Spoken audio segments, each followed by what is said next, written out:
Seconde circonscription de Haute-Garonne, Jean-Luc Laglaise. Alors, je suis Pierre Galbessière, j'ai 21 ans, je suis référent adjoint des Jeunes avec Macron sur la Haute-Garonne et je m'occupe de coordonner les actions des jeunes qui sont impliqués dans la campagne de Jean-Luc Laglaise. Alors, c'est une mission qui me tient particulièrement à cœur puisque j'habite sur cette circonscription, j'habite le petit village d'Azas, au nord de la circonscription, dans lequel je suis impliqué dans le milieu associatif, notamment dans le foyer rural. Ça fait une quinzaine d'années. Donc j'ai essayé, depuis que je suis arrivé, depuis quelques années où je m'intéresse à la politique, d'en saisir les problématiques, notamment par exemple au niveau du haut débit sur le nord de la circonscription, aussi au niveau des transports, puisque j'étudie à l'Institut d'études politiques de Toulouse, donc les allers-retours entre Toulouse et Azaz, je les fais régulièrement, et les problématiques de transport, je commence un petit peu à les connaître.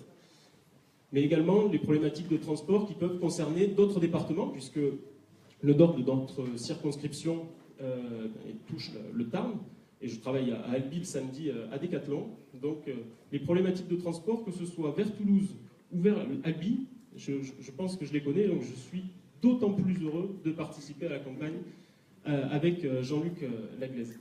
Alors je le remercie de me donner la parole ce soir pour vous expliquer un petit peu comment s'est organisée la campagne présidentielle qui a permis la victoire d'Emmanuel Macron, et aussi vous expliquer que cette victoire du 7 mai dernier, elle ne sera que partielle si les élections législatives ne portent pas les candidats de la République En Marche dans chaque circonscription à la tête du premier et du second tour des élections du 11 et du 18 juin prochain, qui permettra à notre nouveau chef de l'État d'avoir une majorité présidentielle.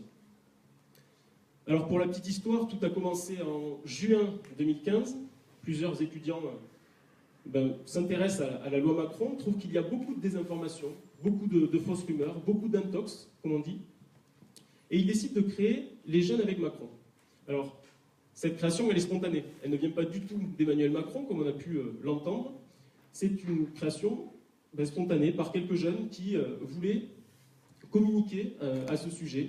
Et ils ont décidé donc de créer ce mouvement en organisant régulièrement des cafés-débats pour débattre des différents thèmes qui étaient présents dans la loi Macron.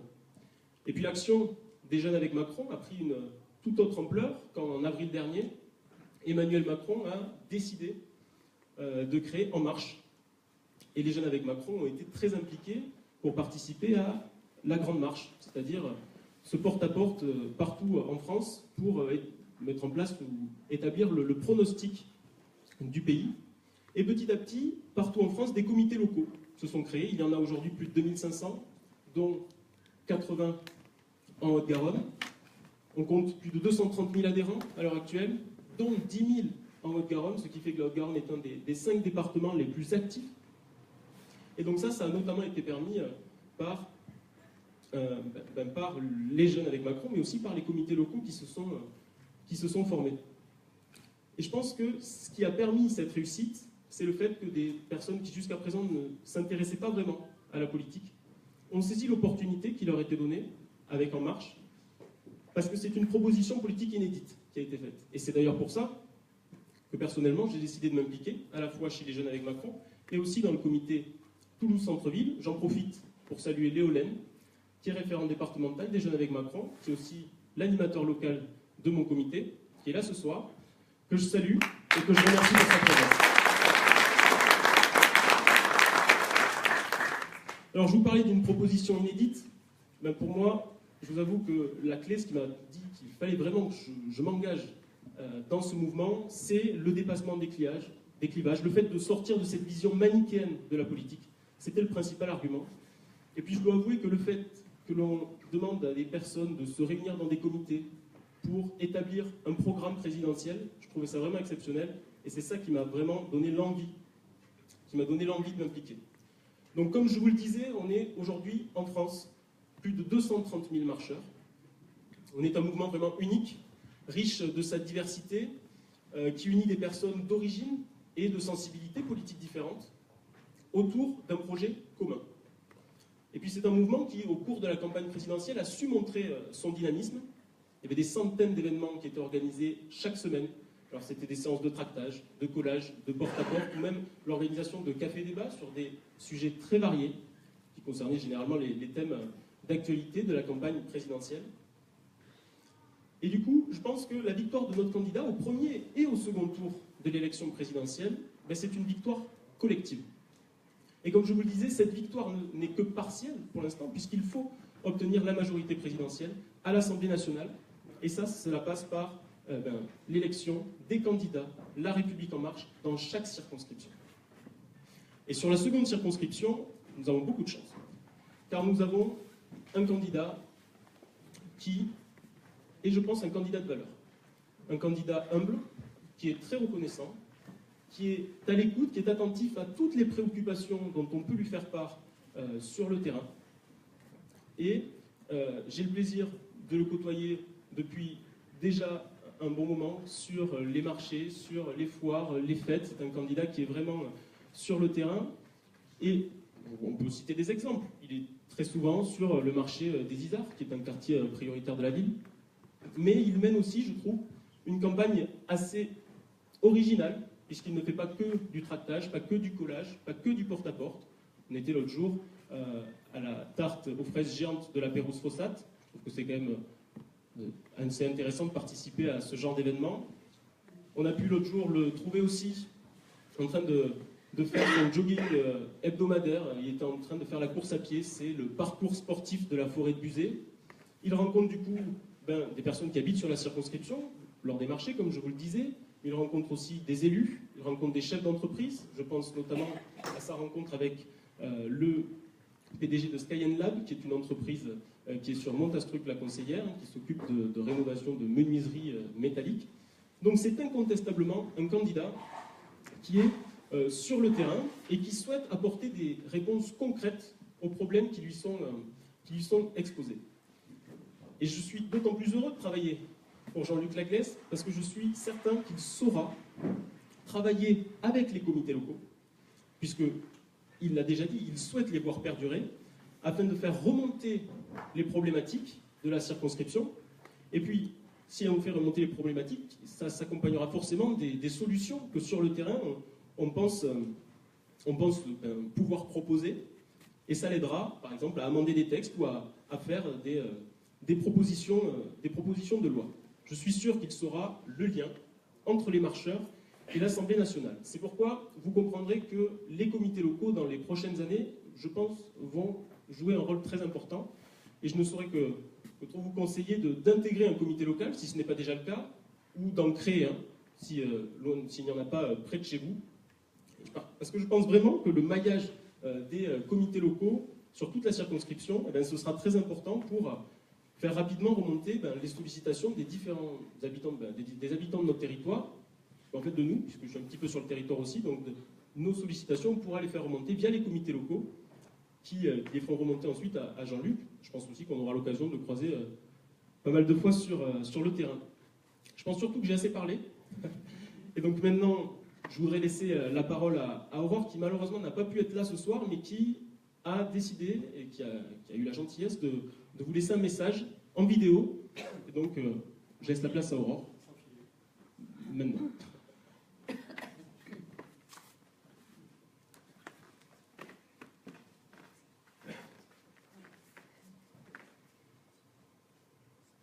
Bonsoir à tous. Mon cher Jean-Luc, je regrette vraiment de ne pas pouvoir être parmi vous ce soir. Mais je suis en stage de nuit à l'hôpital en tant que stagiaire infirmière. Je voulais vous dire tout d'abord que les retours sur les marchés sont très positifs, même si rien n'est gagné. Vous dire également que la seconde circonscription a besoin d'un député honnête, neuf, engagé, un député comme Jean-Luc Laglaise, que je soutiens à 100%. Je voulais également vous remercier à tous pour votre engagement, votre investissement. Il ne reste que 2 jours de campagne, jeudi et vendredi. Alors je n'ai qu'un seul mot, en marche vers la victoire. Bonne soirée, à très bientôt. Bonsoir à tous. Je pense que vous pouvez l'applaudir très bien. Donc, je vais maintenant laisser la place à notre candidat La République En Marche, sur la seconde circonscription de la Haute-Garonne, que je vais vous demander d'applaudir bien fort, Jean-Luc Laglaise.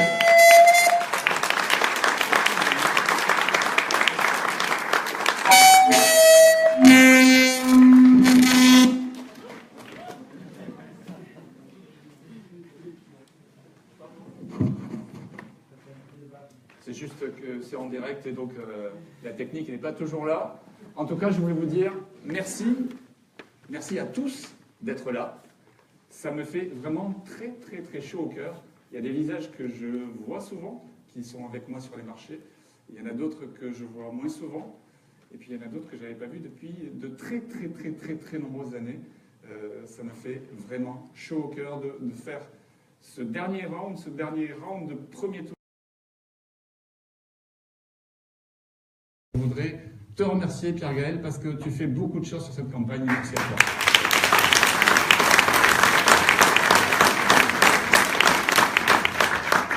Je voudrais dire bonjour également et bonsoir à ceux qui nous regardent sur Facebook Live. C'est quelque chose qu'on a mis en place dès le premier meeting et qui permet à ceux qui n'ont pas pu venir de nous suivre. Il faut voir que la dernière fois, quand nous étions au Métronome, nous étions une petite centaine dans la salle. Mais la vidéo a été vue par 605 personnes.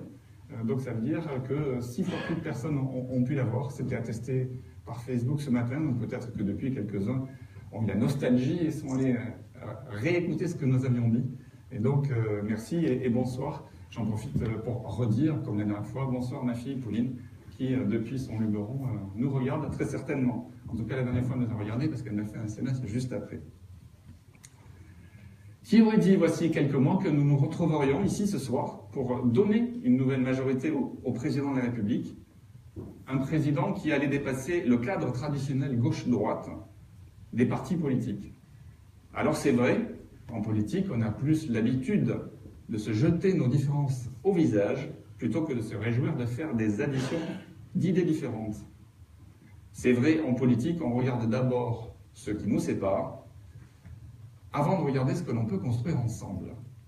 Avec Emmanuel Macron, nous avons décidé, ensemble, de faire de la politique autrement. C'est un terme que certains de marcheurs d'il y a 10 ans connaissent, faire de la politique autrement. Je veux remercier toutes celles et tous ceux qui ont rendu cet espoir possible, car une campagne, c'est avant tout un immense travail d'équipe. Même si je suis là ce soir devant vous, je ne suis là que parce qu'il y a une énorme équipe qui travaille, parce que tout seul, on ne peut rien faire. Tout d'abord, le chef d'orchestre, qui a accepté de s'investir à temps complet pour coordonner les bonnes volontés autour de ce beau projet, Laurent Esquenet.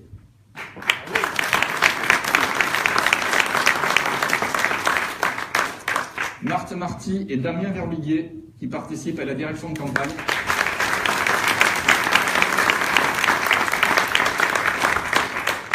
Ils assurent les relations avec l'agence de pub, avec l'imprimeur, et Dieu sait si on imprime en ce moment, on vous racontera pourquoi tout à l'heure, avec le quartier général d'En Marche, avec les comités locaux. Donc ce sont eux deux qui s'occupent de ça. Je voudrais dire merci à celle que j'ai oubliée la dernière fois, et je n'ai pas dormi de la nuit, Jacqueline Winpenex.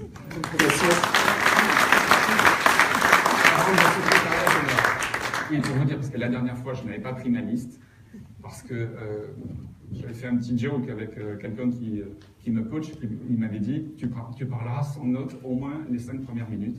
Je lui dis, ouais, mais dans les 5 premières minutes, il y a la liste des gens que je dois remercier, je vais en oublier. Il me dit, c'est pas grave. Ouais, c'est pas grave, c'est possible, sauf qu'il y a des gens qui sont très importants qu'on oublie de remercier. Voilà.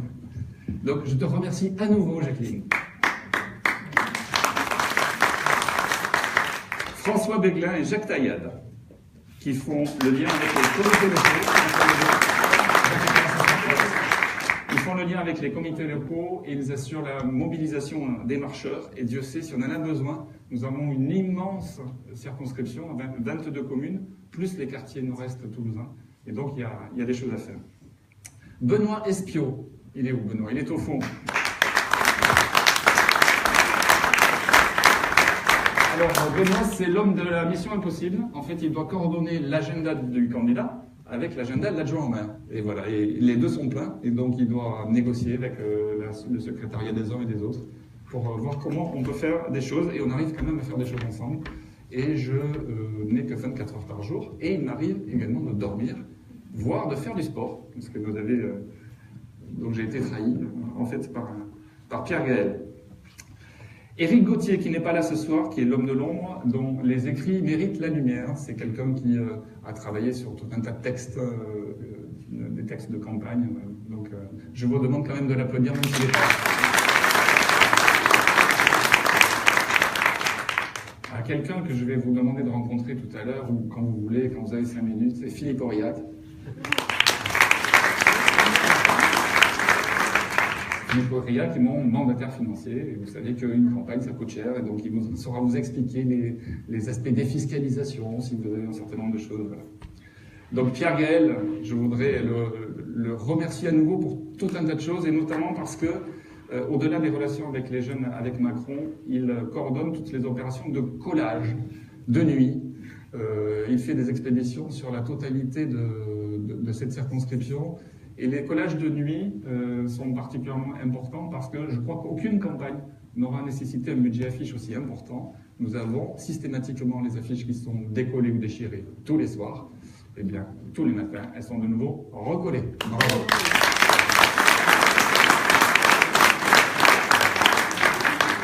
J'ai pu comprendre qu'on faisait peur, je ne sais pas pourquoi.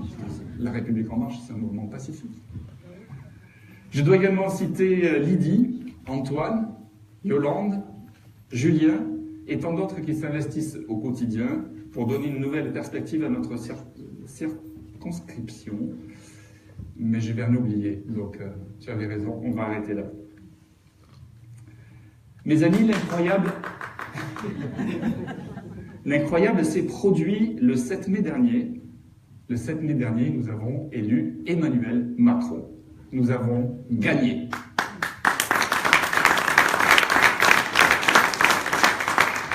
Gagné, oui, mais en partie seulement.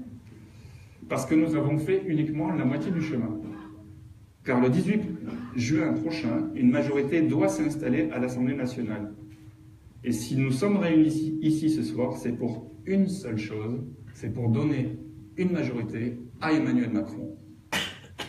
Les électeurs de notre circonscription me le disent chaque jour. Nous ne voulons pas perdre 10 ans de plus. Je rencontre sur le terrain des concitoyens qui ont voté Macron à la présidentielle et dès le premier tour. Ceux-là voteront La République en marche. Et je rencontre également des concitoyens qui n'ont pas voté Macron. Si au deuxième tour, oui bien sûr, mais pas au premier tour. Et qui me disent, maintenant qu'il est président, on va lui donner sa chance. Donc on votera pour vous, M. Laglaise. Et ça, ils sont de plus en plus nombreux. D'ailleurs, les premiers résultats parlent d'eux-mêmes. Les élections qui ont eu lieu le week-end dernier à l'étranger donnent tous les candidats La République en marche en tête. Alors cette campagne est importante, elle est même majeure pour notre pays. De 2007 à 2017, le PIB par habitant a quasiment stagné par rapport aux 10 ans précédents. La France vient de perdre 10 ans. Les 2 précédents quinquennats n'ont servi à rien. Et ceux qui ont tout fait pour que cette décennie soit perdue viennent dire aujourd'hui qu'ils veulent être reconduits au pouvoir, qu'il faut donner au président une majorité un peu plus à gauche ou une majorité un peu plus à droite.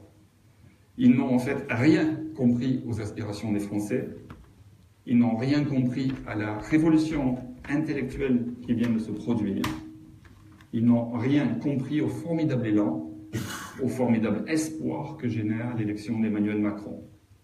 Alors oui, le 11 et 18 juin, il faut donner à Emmanuel Macron une majorité en marche. Premièrement, parce que notre programme propose des réformes ambitieuses qui débouchent sur des règles lisibles et stables. Les Français sont fatigués des ajustements incessants auxquels on les a soumis depuis tant d'années, de ces retouches successives qui sont toujours à reprendre, parce que trop partielles, trop improvisées, ou parfois même tronquées. Elles finissent par ne créer que de l'insécurité, quand elles ne vont pas à l'encontre même de leurs objectifs initiaux.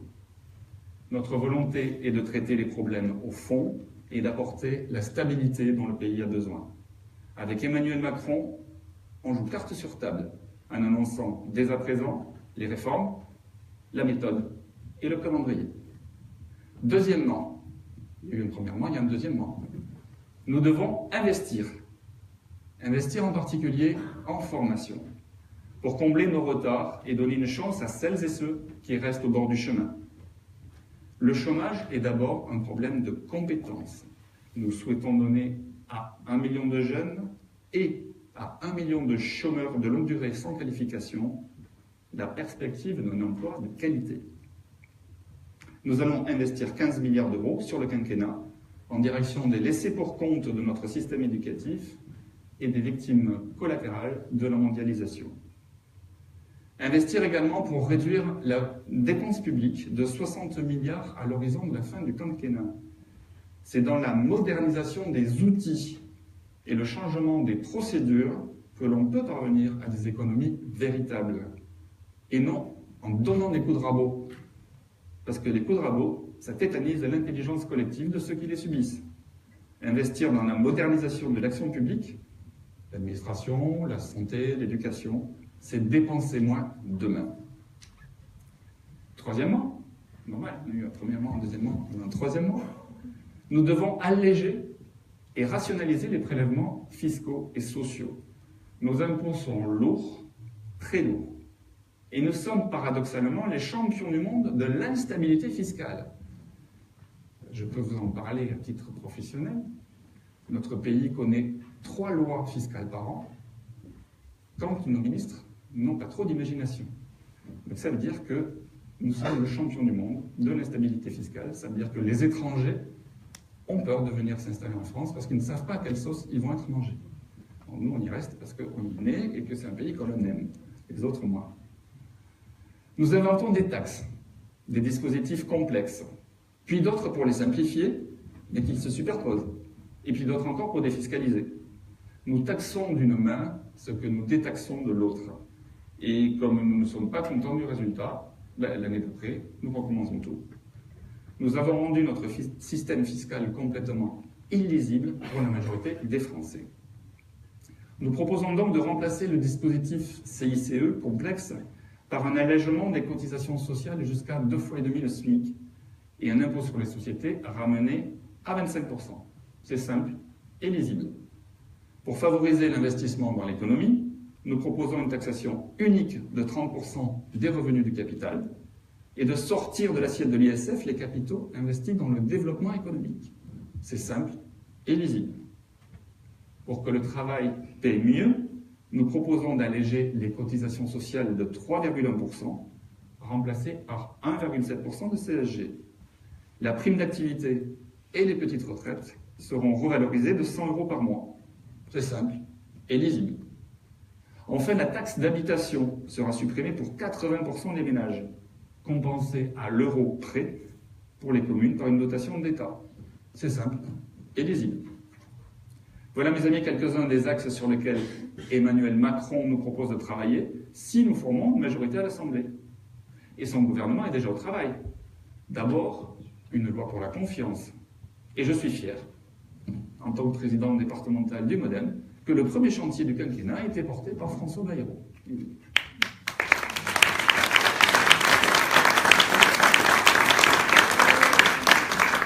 Cette loi pour la confiance est en réalité 3 textes qui seront progressivement étudiés par les parlementaires après leur présentation en Conseil des ministres la semaine prochaine. Je crois que c'est le 14 juin. Un projet de loi constitutionnelle va être mis sur le chantier et comprendra 4 mesures. La suppression de la Cour de justice de la République. C'était le machin qui était censé juger les ministres. Les ministres n'étaient pas jugés par une cour classique. Donc ça, terminé. Fin de la présence automatique des anciens présidents de la République au Conseil constitutionnel. C'est très intéressant, le Conseil constitutionnel, et très rémunérateur également. Troisièmement, interdiction pour un ministre d'exercer une fonction exécutive locale. C'est ce que le Premier ministre s'est appliqué à lui-même en quittant la mairie du Havre.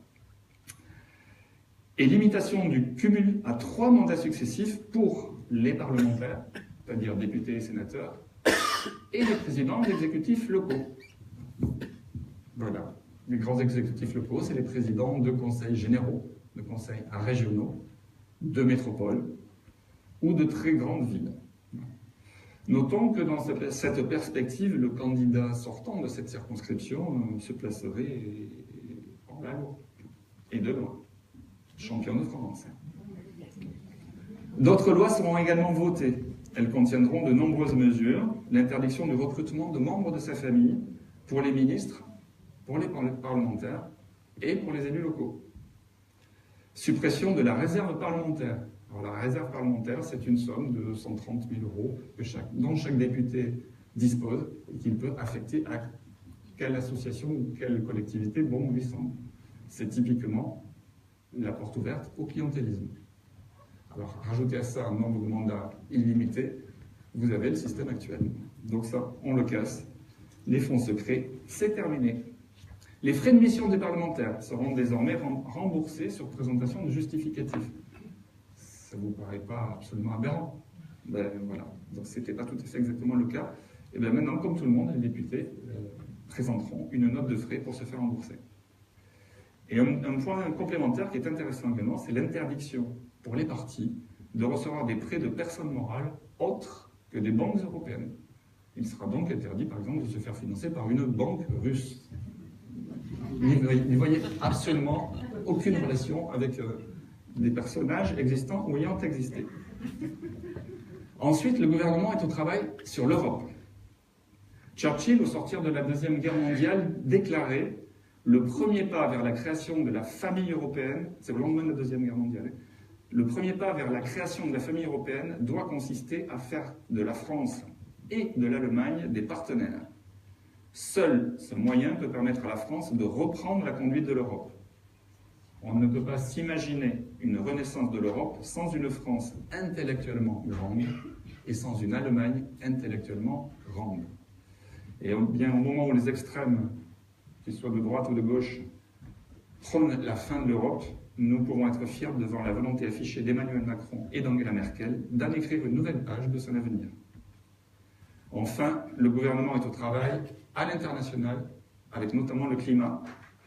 Le président s'est exprimé suite à l'annonce par Donald Trump du retrait des États-Unis de l'accord COP21 de Paris. Il a fermement rappelé l'importance fondamentale de cet accord pour l'avenir de notre planète, car nous n'avons pas de choix. Sur le climat, il n'y a pas de plan B, parce qu'il n'y a pas de planète B. Emmanuel Macron s'est adressé dans leur langue à 23h30 aux Américains. Chez eux, ce n'était pas 23h30, c'était un horaire de journée. Mais lui s'est adressé à 23h30 dans leur langue. Il s'est adressé aux scientifiques, aux ingénieurs, aux entrepreneurs et à tous les citoyens américains engagés, déçus par les décisions de leur président. Il les a invités à venir travailler en France sur des solutions concrètes pour le climat. Car nous partageons tous la même responsabilité, où que l'on habite. Make our planet great again. Oui, vraiment, notre nouveau président démarre bien son quinquennat et nous pouvons en être fiers.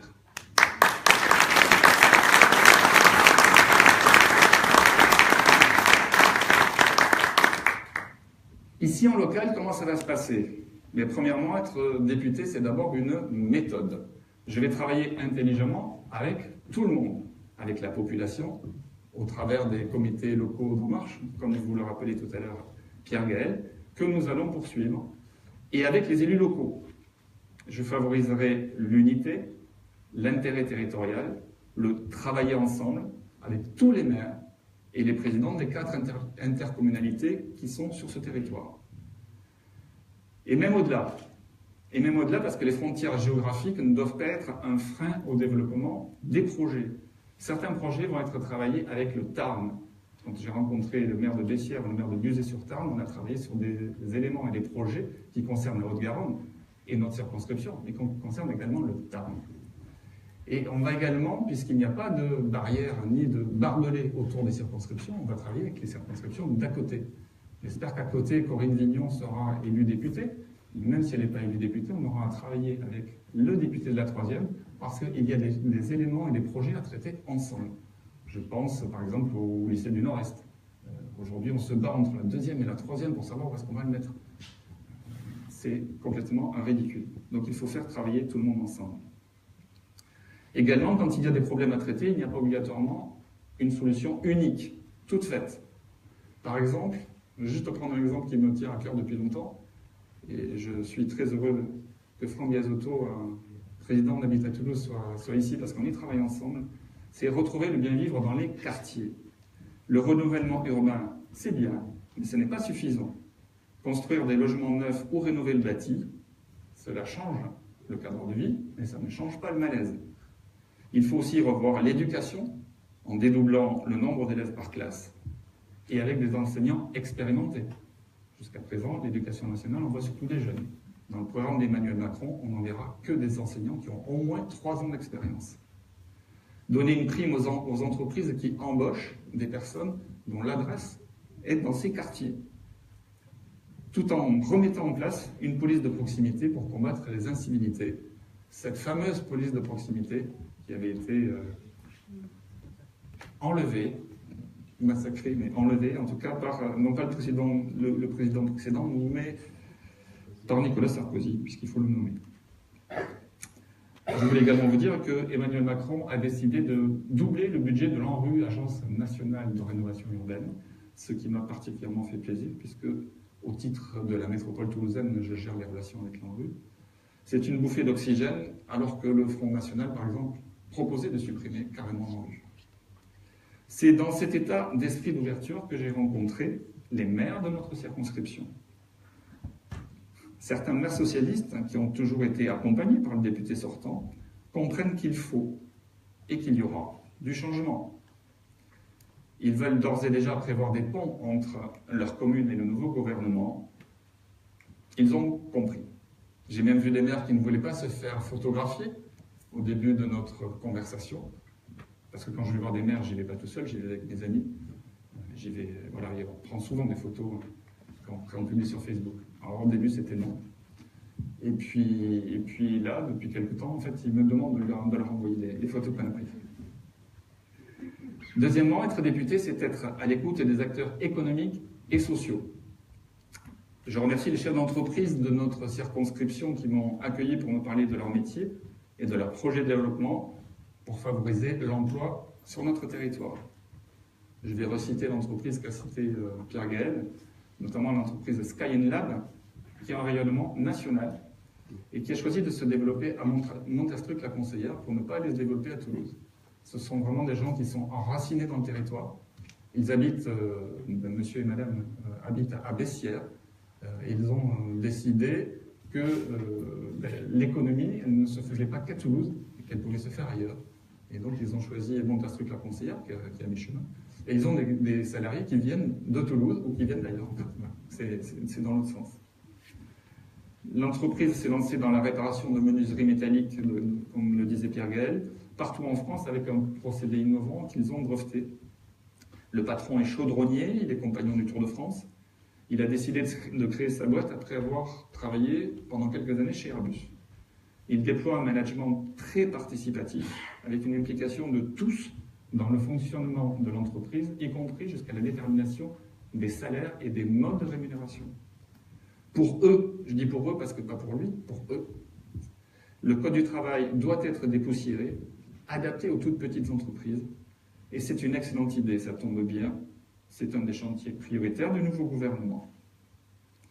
Je vous dirai également que j'ai rencontré le directeur de l'école aux Oratora, qui s'appelle Ortora maintenant d'ailleurs, dans le quartier de la Roseraie, c'est dans notre circonscription. Je n'ai pas fait état, je n'ai pas fait de post Facebook sur le sujet parce que c'était une rencontre plutôt privée. Le hasard du calendrier a fait que cette rencontre a eu lieu le lendemain de l'attentat au couteau de Londres.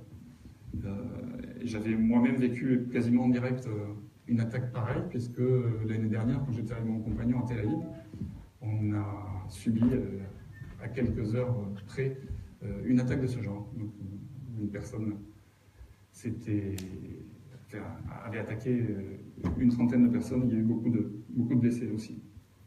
Je sais que la sécurité, la remise en place du bien vivre ensemble sont essentielles dans mon quartier, bien entendu, mais dans nos villes en général, et quelles que soient nos croyances religieuses. Enfin, être député, c'est être un facilitateur de projets. Par exemple, une politique des transports plus efficace doit être mise en œuvre dans notre circonscription. Or, la responsabilité des transports est aujourd'hui morcelée. On a Tisséo, qui est responsable d'une partie des transports. On a la région, qui est responsable d'une partie des transports autour du train. On a le département. Et ici, on est aux confins de 2 départements, puisqu'on a la Haute-Garonne et le Tarn. On a la métropole, qui a aussi son mot à dire sur les transports. Le rôle du député sera de prendre contact avec le préfet pour mettre tous ces acteurs autour de la table et réfléchir ensemble à une vraie politique des transports, au moins pour notre circonscription. Et j'ai une idée que j'ai proposée à tout un tas de maires et de personnes de la société civile qui visiblement leur plaît bien. Mon idée est d'étudier un transport en commun qui relierait l'ensemble des aires de covoiturage de l'A68, et il y en a à toutes les sorties de l'A68, donc un transport en commun qui les relierait et qui irait jusqu'au terminus de la ligne A du métro, à Balma-Gramont. Cette ligne serait commencée toutes les 15 minutes en heure de pointe et toutes les heures en dehors. Ça permettrait notamment de s'affranchir de la voiture pour aller à Toulouse, parce qu'une fois qu'on est à Gramont, on est tout de suite place du Capitole. Ça permettrait également, parce qu'il faut regarder plus loin, c'est juste un peu ce que nous demande Emmanuel Macron, ça permettrait également à des gens qui viennent du Tarn de ne pas s'engouffrer dans Toulouse et dans le périphérique, ils pourraient s'arrêter sur une de ces aires d'autoroute, sur une de ces aires de covoiturage, et prendre ce transport en commun. Ça permettrait également de réfléchir, de reposer la question du péage de l'Union sur la 68, des 2 péages, puisqu'il y a 2 péages, un sur l'Union spécifique et un qui va plus loin. Et cette question du péage doit être étudiée en concertation avec les élus concernés. Là, je voulais vous donner une anecdote. Quand j'étais petit, alors, il y a quelques années, j'étais élu à Muret, au sud de, enfin, vous savez tous où est Muret, et les ASF avaient été concessionnaires d'un péage qui s'était installé sur Portet-sur-Garonne. Et je trouvais que c'était totalement scandaleux, parce qu'il n'y avait donc plus, j'habitais Muret, il n'y avait plus d'alternatives gratuites, honnêtes, pour se déplacer entre Muret et Toulouse. Et donc on avait monté des comités, et on avait petit à petit fait monter la sauce. Et au bout du bout, on a fait sauter ce péage qui a été reculé, qui est maintenant qui est à Muret. On dit le péage de Roque, mais en fait il est à Muret. Nous sommes parvenus, donc je pourrais peut-être parvenir à travailler sur celui de l'Union. Pour celles et ceux qui me connaissent encore peu, mais qui apprendront, j'espère, à me connaître mieux ces 5 prochaines années, je vous dis ceci. Je ne cherche pas à vous convaincre, mais simplement à vous offrir ce que j'ai de plus authentique. Mon engagement citoyen date de mon entrée dans la vie professionnelle.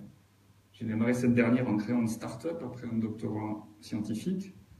J'ai exercé ensuite des fonctions commerciales et de direction dans des PME régionales et nationales. À plus de 40 ans, j'ai repris le chemin de la faculté. J'ai obtenu un master en gestion de patrimoine. Et puis j'ai créé une entreprise avec laquelle je collabore toujours en tant que conseiller patrimonial. Et j'ai toujours été surpris de constater ce clivage entre le monde politique et le monde réel. Pour moi, l'implication dans la vie de la cité, dans la vie publique, dans la vie citoyenne, doit être possible pour tout le monde, et non réservée à certaines élites qui sont souvent auto-choisies d'ailleurs. Plutôt modéré par nature, et persuadé qu'il se trouve de bonnes idées dans tous les groupes politiques, qu'ils soient à gauche ou à droite, j'ai naturellement adhéré à un mouvement centriste. Et je suis toujours d'ailleurs adhérent d'un mouvement centriste. Mon implication dans la vie locale m'a conduit à être conseiller municipal à Muret, je vous le disais tout à l'heure, et puis à Toulouse. Je suis actuellement adjoint au maire de Toulouse, où je suis en charge du programme Cœur de quartier, de l'aménagement de l'espace public des axes de la métropole, des zones d'aménagement concertées. Et je fais le lien entre nos quartiers priorités de la ville et les instances à Paris de l'ANRU, l'Agence nationale de la rénovation urbaine dont je vous parlais tout à l'heure. Je propose de mettre mon expérience d'adjoint de la 4e ville de France au service de la circonscription.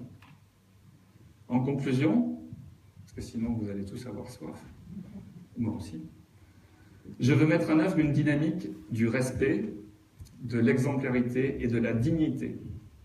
Vous ne m'entendrez jamais dire du mal de personne. En cela, l'attitude d'Emmanuel Macron me convient parfaitement autour de la bienveillance. Je veux d'ailleurs saluer ici ceux qui ont servi loyalement leur pays. Vous voyez de qui je parle. Mais un bilan n'est pas un projet d'avenir.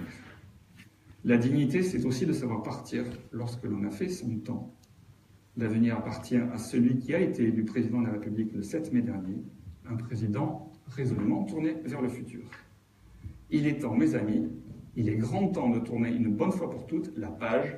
Il est temps de revenir à une vraie exemplarité, de mettre la proximité et la diversité au service du renouveau. Puisque nous sommes sur une terre de rugby, je vais me laisser aller à une analogie.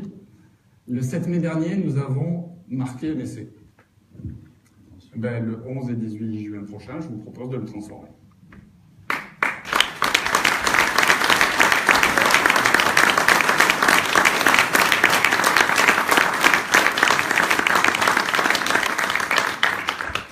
Si vous m'élisez député, j'aurai un regard neuf sur les immenses chantiers de notre circonscription. Le transport, la sécurité, l'emploi, l'économie, et notamment agricole.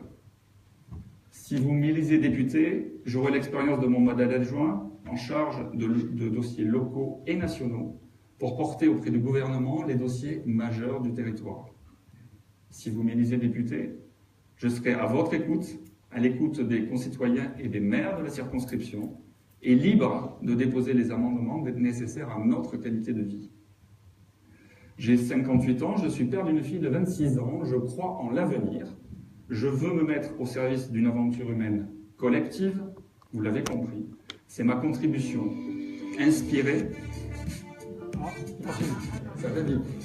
Inspirer, soutenir un modèle démocratique, avoir le sens de la nation, de la conscience nationale, promouvoir les droits de l'homme. Bien sûr, personne n'est parfait, et moi non plus, mais ce dont je peux vous assurer, c'est de la sincérité de mon engagement, de l'intérêt si fort que je porte pour la vie dans notre territoire et de la volonté d'être présent à vos côtés durant ces 5 prochaines années. Montaigne, pour expliquer son amitié si profonde pour la Boétie, disait « Parce que c'était lui, parce que c'était moi. C'est bien par un lien fort qui vient du cœur que je me sens uni à chacun de vous. Alors ce dimanche 11 juin, je compte sur vous. »